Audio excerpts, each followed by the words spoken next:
तो दोस्तों इस वीडियो में हम पपीते से जुड़े उन सभी सवालों का जवाब देने वाले हैं जो इसकी शुरुआती बुआई से लेकर किए जाते हैं कि पपीते की बुआई किस महीने में करें, पपीते की बुआई करते समय कौन सी खाद मिट्टी में मिलानी चाहिए और पपीते की लाइन से लाइन की दूरी कितनी होनी चाहिए और पौधे से पौधे की दूरी कितनी होनी चाहिए।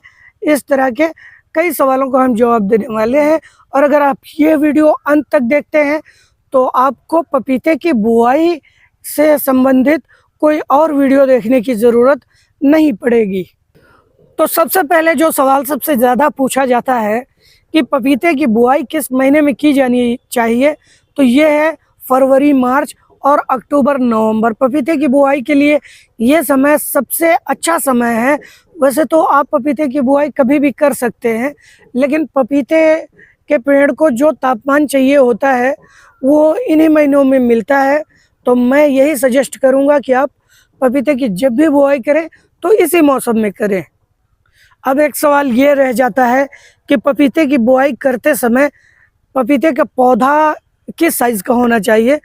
तब इस बात पर ध्यान रखना चाहिए कि हमें तकरीबन 2 से 3 फीट का पौधा लाना चाहिए मार्केट से बुआई करने के लिए, क्योंकि फिर हमें उसमें उतनी ज़्यादा मेहनत नहीं पड़ती है जितना हम इसको बीज लगाकर उगाते हैं या फिर कुछ सेंटीमीटर का पौधा लेते हैं तो हमें उसको बड़ा करने में बहुत ज़्यादा मेहनत पड़ती है। अब हम इस बात के ऊपर आते हैं कि पपीते के पौधे को बोते समय आप उसकी मिट्टी में किस तरह की खाद का उपयोग करें। तो इसमें सबसे पहले हम देखते हैं कि मिट्टी में खाद का मिलाना बहुत ज़्यादा ज़रूरी होता है। तो गोबर की खाद किसी भी पौधे की बुआई करते समय सबसे महत्वपूर्ण है और उसके बाद नाइट्रोजन, फास्फोरस, पोटाश, बेनीमील, नीम की खली, यूरिया, सुपर फास्फेट एन और म्यूरेट ऑफ पोटाश। आप इन सबको पौधे की मात्रा के अनुसार उपयोग करें। अगर आपके पास एक ही पौधा है तो आप थोड़ा थोड़ा सब कुछ उसको टाइम टाइम पे दे सकते हैं, लेकिन बुआई के समय गोबर की खाद आवश्यक रूप से उसमें मिला दें। तो हम बात करते हैं कि पपीते की लाइन से लाइन की दूरी और पौधे से पौधे की दूरी क्या रखें। तो इसकी लाइन से लाइन की दूरी तकरीबन 7-8 फुट रखें और एक पौधे से एक पौधे की दूरी तकरीबन 4 फुट रखें। और ये बहुत कुछ इस बात पर भी निर्भर करता है कि आप किस किस्म का चुनाव करते हैं पपीते की खेती के लिए।